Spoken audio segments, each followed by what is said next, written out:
Bersamamu dalam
ayat yang ke-34 hingga yang ke-35, di mana Yesus memberikan satu perintah bagi setiap orang Kristen bagaimana kita menjalani hidup kita di dalam dunia ini.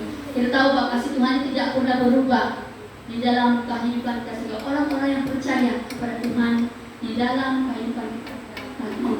Kita lihat dalam Yohanes 13 ayat yang ke-34 hingga yang ke-35. Siapa ingat minggu lalu kita sudah belajar hal ini kan? Tapi minggu lalu tajuknya adalah apa? Siapa ingat tajuknya? Tema yang minggu lalu. Jadilah teladan. Menjadilah teladan bagi semua orang. Jadi pada pagi kita belajar bagaimana kita memiliki kasih, seperti mana kasih Tuhan di dalam kehidupan kita sebagai orang-orang percaya dalam kehidupan kita. Kita lihat dalam Yohanes 13 ayat yang ke-34 hingga yang ke-35. 34 saya akan baca, 35 nanti kamu baca. Dalam dulu dalam kitab Taurat dia adalah 10 hukum. Tapi Tuhan telah supaya kita senang mempraktikkan dalam hidup kita. Yang pertama, kasihlah Tuhan Allahmu dengan segenap hatimu. Dan yang kedua, kasihilah sesamamu seperti dirimu sendiri. Mengapa kasih itu sangat penting dalam kehidupan kita? Kadang-kadang kalau kita mempunyai kasih dalam hati kita dan hidup kita, kadang-kadang sejahat pun orang itu kita boleh mengasihi mereka, kan? Bagaimanapun dia berbuat jahat dengan kita, kita tetap mengasihi mereka. Karena kasih itu sangat mendalam dalam hati kita, sehingga kasih itu boleh menutupi banyak sekali dosa di dalam kehidupan kita. Itulah sebabnya Tuhan Yesus mengajar kita. Dia katakan, kasihilah Tuhan Allah. Yang pertama, kita harus mengasihi Tuhan di dalam kehidupan kita. Kita harus mengutamakan Tuhan dalam kehidupan kita. Karena kasih Tuhan itu tidak menuntut apa-apa daripada kita. Begitu juga dengan kita mengasihi orang lain, kita tidak menuntut balasan daripada apa yang kita berikan kepada orang lain. Tetapi kita mau berfungsi berkah di dalam kehidupan sebagai orang-orang percaya. Jadi itulah sebabnya kita hari ini diajar supaya kita saling mengasihi di antara satu dengan yang lain. Kalau suami istri, mereka juga perlu saling mengasihi di satu dengan yang lain. Sebab kasih boleh mengampuni banyak sekali kesilapan kita.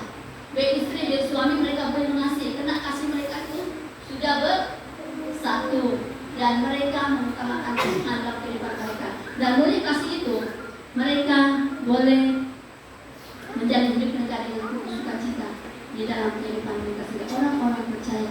Jadi pada pagi ini, bahwa hidup orang Kristen harus tetap berkenan kepada Tuhan, hidup dalam standarnya Tuhan sehingga berkenan melaksanakan amanat agung Tuhan Yesus. Apakah amanat agung Tuhan Yesus? Kita harus saling mengasihi satu dengan lain seperti kita mengasihi diri kita sendiri, dan kita harus menyebarluaskan Injil Tuhan di dalam kehidupan sebagai orang-orang Kristen. Orang Kristen yang dikehendaki oleh Tuhan itu orang yang pertama, orang Kristen harus saling mengasihi dimanapun dan kepada siapapun. Kita saling mengasihi.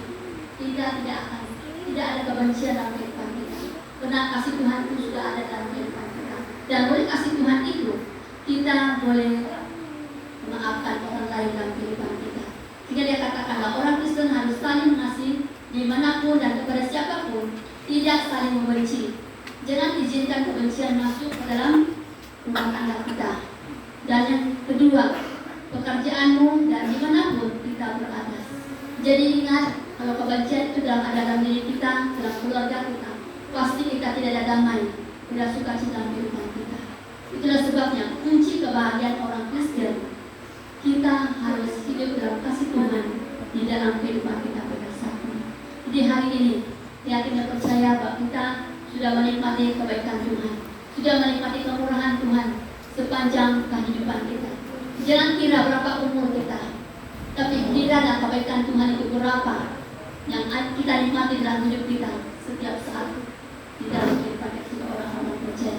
Kalau kita kira umur kita sudah tua, tetapi Tuhan tidak memandang kebaikan, tetapi Tuhan menghitung kehidupan kita, apa kita melakukan segala kehendak Tuhan dengan taat setia di dalam kehidupan kita sebagai orang-orang percaya di dalam kehidupan kita pada saat ini. Jadi ingat hari ini, buat standar orang Kristen Mereka harus hidup dalam kasih Tuhan, dan mereka harus melakukannya dalam kehidupan mereka, supaya mereka boleh menikmati kemurahan Tuhan dalam kehidupan mereka pada saat itu. Itulah hal yang pertama yang harus kita lakukan dalam kehidupan kita, bahwa kita harus saling mengasihi. Orang Kristen harus saling mengasihi dimanapun kita berada. Kasih itu harus ada dalam kehidupan kita. Sebab kasih menutupi banyak sekali dosa di dalam kehidupan kita sebagai orang-orang Kristen. Kasih boleh menghalang kita untuk tidak berbuat jahat di dalam kehidupan kita. Mengapa? Karena kita mengasihi orang-orang sekeliling kita dengan segenap hati kita di dalam kehidupan kita. Sekalipun kita disakiti hati kita, sekalipun mereka tidak suka dengan kita, tetapi kita tetap mengasihi mereka di dalam kehidupan mereka. Seperti Tuhan Yesus yang telah mati di atas kayu salib, sekalipun dia diolok, dihina, dipukul, dicambuk, ditungkap, dia katakan, Tuhan ampunilah mereka, karena mereka tidak tahu apa mereka perbuat. Itulah kasih pengorbanan Yesus di dalam kehidupan dia untuk orang-orang yang percaya kepada Tuhan. Hari ini kasih kita juga harus rela berkorban untuk kemuliaan Tuhan, untuk kebaikan kita dan untuk semua orang yang kita kasih dalam kehidupan kita sebagai orang-orang percaya. Itulah sebabnya dikatakan di sini bahwa dia katakan inilah perintah baru, dia katakan yang kuberikan kepadamu, dia katakan kasihilah satu sama lain sebagaimana aku telah mengasihi kamu, kasihilah sesamamu sendiri. Berarti kita harus bertindak daripada diri kita sendiri. Kita kasih dulu orang lain yang kita mengasihi sama kita, dan pilihan ini membuatkan kita tenang di dalam kehidupan kita, orang-orang percaya di dalam kehidupan kita. Dan dia katakan bahwa dia saling mengatakan bahwa hidup saling mengasihi adalah standarnya Tuhan, dan tidak ada hukum manapun yang menentangnya. Berarti apa yang kita lakukan, kalau kita lakukan dalam kasih, dia tidak akan menghalang kita untuk menikmati kemurahan Tuhan, kebaikan Tuhan dalam kehidupan kita sebagai orang-orang percaya. Ingat yang pertama, kalau kita menjadi standarnya Tuhan dalam kehidupan kita, yang pertama, tetaplah mengasihi Tuhan dan mengasihi sesama kita seperti diri kita sendiri. Dan yang kedua, bahwa orang Kristen harus hidup berbuah banyak di dalam kehidupan kita. Bagaimana itu berbuah banyak? Siapa tahu? Kita harus berbuah banyak, yaitu melakukan segala kebaikan Tuhan, melakukan segala kehendak Tuhan dalam kehidupan kita sebagai orang-orang percaya. Siapa yang dikatakan dalam Yohanes 15 ayat yang ke-8. Kita lihat bersama-sama ayat ini. Yohanes 15 ayat yang ke-8. Bagaimana kita mengasihi Tuhan? Kita harus berbuah banyak. Bagaimana kita menghasilkan buah yang banyak dalam kehidupan kita? Pastikan kita datang kepada Tuhan, minta agar Tuhan bekerja dalam kehidupan kita. Kita percaya bahwa segala sesuatu yang Tuhan kehendaki akan kita nikmati dalam kehidupan kita pada saat ini. Jadi orang Kristen yang harus hidup berbuah banyak dalam kehidupan kita. Yang pertama, kita lihat di sini bahwa ada 3 buah yang harus orang Kristen hidupi. 3 perkara. Kamu ingat 3 perkara. Yang pertama, buah pertobatan. Dan yang kedua, buah boro. Ini adalah karakter Kristus yang harus ada dalam diri kita. Dan yang ketiga, buah kekekalan, yaitu membawa jiwa datang kepada Kristus.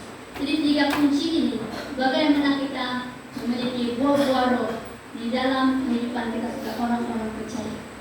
Ingat apa yang dikatakan dalam ayat yang ke-8 tadi, bahwa kita harus, orang Kristen harus hidup berbuah banyak ataupun lebat. Jangan kita hanya menjadi orang Kristen itu saja. Kita jangan menjadi orang Kristen ikut-ikutan saja, tetapi kita menjadi orang Kristen yang mengalami kasih Tuhan, yang mengalami pekerjaan Tuhan, mengalami perubahan dalam hidupnya, supaya kita hidup berbuah lebat di hadapan Tuhan. Dan dia katakan sini bahwa yang pertama, apa yang harus kita buat kalau kita berbuah lebat? Pertama, itu buah pertobatan, yaitu meninggalkan cara hidup lama kita yang penuh dengan perbuatan dosa, pelanggaran-pelanggaran, dan berbalik bertobat kepada Tuhan dengan sungguh-sungguh setia gentar kepada Tuhan. Ini yang pertama kita lakukan. Pertama, kita harus bertobat, meninggalkan segala perkara-perkara yang tidak baik dalam kehidupan kita. Itu kita hidup takut akan Tuhan. kejahatan di dalam kehidupan kita. Ya orang-orang percaya. Hari ini kita diperingati oleh firman Tuhan ini. Karena dunia kita semakin tua. Dan kata firman Tuhan dalam Matius itu menyatakan bahwa Tuhan sudah dianggap pintu. Dia menunggu saatnya untuk keluar saja, untuk menghakimi saya dan saudara, dan untuk menghakimi dunia ini. Jadi jangan kita lalai dalam semua perkara. Hasilkanlah segala sesuatu dengan pertobatan dalam kehidupan kita. Sebab dia katakan bahwa dengan hal ini kita bertobat, kita meninggalkan segala perkara-perkara yang tidak baik, yang juga menghalang kita untuk menikmati hidup yang kekal di dalam kehidupan kita. Tapi kita sebagai orang Kristen lain kan, kita mau yang baik-baik saja yang berlaku dalam hidup kita. Kita tidak mau yang tidak baik itu terjadi dalam hidup kita. Kadang-kadang kita mempersalahkan Tuhan. Mengapa ini terjadi dalam hidup saya? Mengapa tidak baik-baik saya nikmati dalam hidup saya? Mengapa saya saat ini saya lemah? Saya tidak kuat. Semuanya mengingatkan kita bahwa kita adalah manusia. Dan setiap manusia yang lahir daripada wanita akan apa? Akan meninggalkan dunia ini. Oleh sebab itu dia katakan firman Tuhan bahwa kita harus sentiasa bertobat. Sebab dosa yang tidak boleh diampuni adalah kalau kita tidak mengakui dia di hadapan Tuhan. Jadi ingat, kalau kita buat perkara yang tidak menyenangkan Tuhan, akui dia, Tuhan hari ini saya berbuat ini dan itu. Saya tidak menyenangkan hati Tuhan. Ampuni saya pada saat ini di dalam kehidupan kita. Supaya Tuhan mengampuni kita. Bagaimana dia mengampuni kita kalau kita tidak memberitahu dia kesalahan kita? Bagaimana kita menikmati kemuliaan Tuhan kalau kita tidak meminta yang kepada Tuhan dalam kehidupan kita? Ya orang-orang percaya. Tapi kuncinya dalam semua perkara harus kita bertobat, meninggalkan segala perkara-perkara yang tidak baik dalam kehidupan kita, dan kita mau diubah terus-menerus dalam kehidupan kita, supaya kita menjadi orang Kristen yang berkenan kepada Tuhan di dalam kehidupan kita sebagai orang-orang percaya. Dan dengan sungguh-sungguh setia dan gentar kepada Tuhan. Berarti bukan hanya kita bertobat, tetapi kita takut akan Tuhan. Kita gentar, kita tidak mau berlakukannya sekali lagi dalam kehidupan kita sebagai orang-orang percaya. Tetapi kita mau hidup melakukan segala kebenaran Tuhan di dalam kehidupan kita sebagai orang-orang percaya, di dalam kehidupan kita. Dan dia katakan di sini, kalau kita sudah bertobat, kita sungguh-sungguh setia dan gentar kepada Tuhan, kita akan menghasilkan buah-buah roh di dalam kehidupan kita. Apakah buah-buah roh itu dalam kehidupan kita? Supaya ingat buah-buah roh itu. Siapa sudah hafalnya? Setelah minggu ada yang hafal buah-buah roh itu, kamu lihat dalam Galatia 5 ayat yang ke-22 hingga yang ke-23. Buah-buah roh yang harus dimiliki oleh orang-orang percaya. Yang pertama, kasihilah. Siapa kita kasihi? Tuhan yang terutama. Dan kedua, kita mengasihi sesama kita. Itu adalah kasih yang nyata. Kasih memerlukan pengorbanan. Sekalipun orang itu tidak menyenangkan, kita harus mengasihi mereka dengan segenap hati kita. Dan di sebalik kasih itu ada cita. Nah, kalau kita sudah mengampuni orang lain, kita sudah berdamai dengan mereka, kita ada sukacita dalam kehidupan kita. Dan sukacita itu membuatkan kita hidup dalam damai sejahtera. Siapa semua kita mau hidup dalam damai sejahtera kan?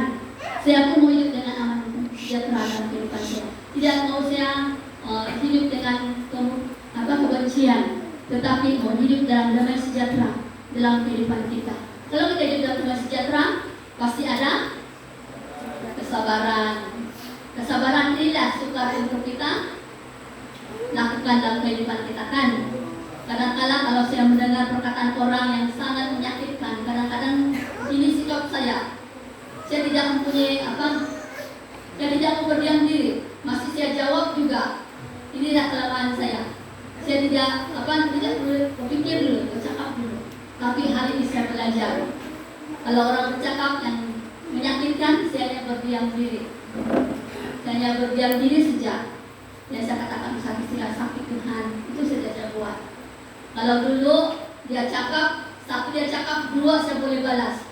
Dan paling menyakitkan, kalau bilang suami saya, kalau dia bercakap bilangnya dah lembut tapi menyusuk di hati bilangnya. Itu saya dulu. Nah sekarang saya tidak, saya berubah, saya mengubah hidup saya. Saya belajar untuk berdiam diri, untuk menenangkan hati saya. So kalau kita membalas juga, sebaliknya kita berpikir, apa yang saya buat itu? Membuatkan kita hilang apa? Hilang sukacita. So kita berpikir, apa yang saya cakap tadi itu? Macam tidak bagus saya cakap itu. Dan itu akan membuatkan kita tidak memiliki buah-buah roh dalam kehidupan kita. Karena kita sudah melakukan perkara yang tidak Tuhan kehendaki dalam kehidupan kita. Tapi kalau kita ada kesabaran, pasti ada kemurahan. Kemurahan itu kita memberi, suka membantu orang lain. Kita suka menolong orang lain. Sekalipun kita ada kekurangan, tapi kalau kita melihat dia dengan murah hati kita menolong dia di dalam kehidupan kita, ada kemurahan di dalam kehidupan kita. Karena kita punya hati yang lembut, kita punya belas kasihan dalam kehidupan kita. Ya orang-orang pun percaya. Apabila kemurahan itu ada, pasti ada kebaikannya. Apa kebaikannya? Kalau kamu seorang pemurah, suka menolong orang lain, nanti satu hari nanti kalau kita susah, kalau kita memerlukan, pasti dia ingat apa yang kita buat dengan dia. Ayo begini juga ada dulu, itu tolongnya juga saya. Itu yang membuatkan kita mengingati kebaikan kita, dan orang lain akan mengingati kita juga.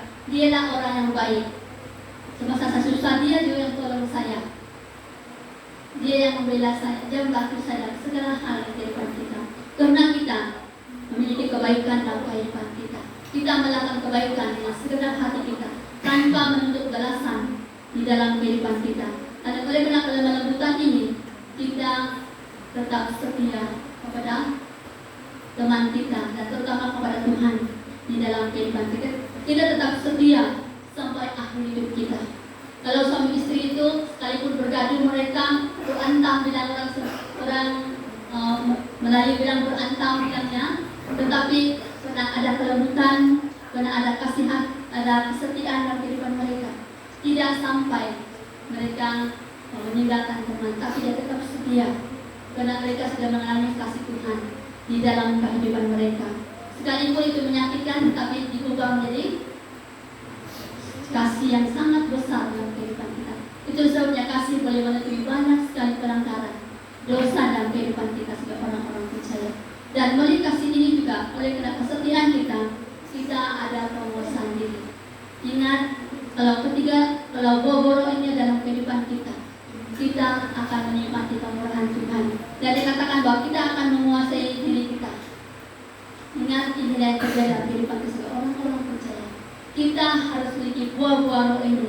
Kita sama-sama lihat buah roh ini. Kita kira kasih pertama, kedua sukacita, ketiga damai sejahtera, keempat kesabaran, kelima kemurahan, keenam kebaikan, ketujuh kelemah lembutan, dan ke-8 kesetiaan, dan ke-9 adalah penguasaan diri. 9 buah roh ini boleh kita lakukan dengan setia di dalam kehidupan sebagai orang-orang percaya. Pasti kita tidak boleh melakukannya kan, tetapi minta Tuhan menolong kita untuk memperingati dalam kehidupan kita. Walaupun tidak semua kita lakukan, tapi kalau kita ada kasih dalam kehidupan kita, pasti 9 hal ini kita boleh menikmati, kita boleh lakukan dalam kehidupan kita. Karena kasih ini mencakupi 9 perkara dalam kehidupan kita, supaya kita boleh menikmati kebaikan Tuhan di dalam kehidupan kita. Itulah sebabnya firman Tuhan mengingatkan kita hari ini bahwa kita harus memiliki 9 buah-buah roh ini di dalam kehidupan kita sebagai orang-orang percaya, supaya kita boleh menikmati kasih Tuhan di dalam kehidupan kita sebagai orang-orang percaya. Lalu dalam hal yang ketiga, hal yang terakhir, kita lihat dalam Yohanes 4:34 dan 36. Kita lihat ayat ini bersama-sama. Dalam hal yang ketiga, buah bahwa jiwa datang kepada Kristus. Hal-hal inilah kehidupan kita. Dia katakan di sini bahwa inilah cara Tuhan mengajarkan dengan menunjukkan kepada kita bagaimana kita melaksanakan amanat agung dengan benar dan berkenan kepada Tuhan di dalam kehidupan kita sebagai orang-orang percaya. Sebab dia katakan di sini pasti ada penuai, pasti ada penabur dan ada penuainya. Berarti apa yang kita buat dalam dunia ini, apa yang kita tabur dalam dunia ini kalau kita menabur dalam kebaikan, maka kebaikanlah yang akan kita tuai. Kalau kita menabur yang tidak baik, maka tidak baiklah akan kita tuai di dalam kehidupan kita. Jadi kata firman Tuhan ini, kalau kita menuai yang baik, nikmatilah hidup kita. Yang pertama, kasihlah Tuhan Allahmu dengan segenap hati, dan kasihlah samamu seperti dirimu sendiri. Dan yang kedua, kita harus menghasilkan pertobatan di dalam kehidupan kita. Setiap saat kita mau agar Tuhan, kita datang kepada Tuhan, mohon pertobatan, mohon agar Tuhan mengampuni segala dosa kita. Selagi kita boleh bernapas, selagi kita boleh bergerak, selagi kita boleh bercakap, kita harus minta agar Tuhan mengampuni kita di dalam kehidupan kita. Dan kita mau lihat pertobatan kita hidup takut akan Tuhan, menjauhi segala kejahatan dalam kehidupan kita, sehingga orang-orang percaya di dalam kehidupan kita. Dan yang ketiga, kita menghasilkan buah-buah roh di dalam kehidupan kita. Ini ketiga hal yang adalah kunci bagaimana kita jadi orang Kristen yang berkenan kepada Tuhan di dalam kehidupan kita sebagai orang-orang percaya. Oleh itu, firman Tuhan ini mengingatkan kita pada pagi ini, bahwa inilah cara Tuhan mengajarkan kita hal ini, supaya kita tidak sia-sia hidup kita di hadapan Tuhan, tapi hargailah segala sesuatu. Karena kasih Tuhan itu mengubah segala sesuatu, supaya kita memiliki hidup yang kekal di dalam dunia akan datang bersama-sama dengan Tuhan. Jadi ingat bahwa inilah yang Tuhan inginkan kita lakukan kali ini, supaya kita melaksanakan amanat agung yang benar dan berkenan kepada Tuhan di dalam kehidupan kita. Jadi firman Tuhan ini mengingatkan kita pada hari ini, tanggung jawab kita sebagai orang-orang percaya, supaya kita melakukan segala kehendak Tuhan. Sebagaimana Tuhan mengasihi kita juga harus mengasihi Tuhan, mengutamakan Tuhan dalam kehidupan kita. Sebab kasih Tuhan tidak pernah berubah dari dulu sampai sekarang di dalam kehidupan kita. Tapi kasih Tuhan tetap abadi, kekal dalam kehidupan kita, supaya kita boleh menikmati kemuliaan Tuhan di dalam kehidupan kita. Di firman Tuhan yang sampai di sini, ini mari kita sama-sama berdoa, kita menyerahkan hidup kita sepenuhnya kepada Tuhan. Mari kita berdoa, menuai jiwa-jiwa lebih kepada Tuhan. Bapa dalam surga, pakailah kami di alat saluran berkat bagi semua orang, supaya kami teladan yang terbaik kepada Tuhan. Bapa dalam surga,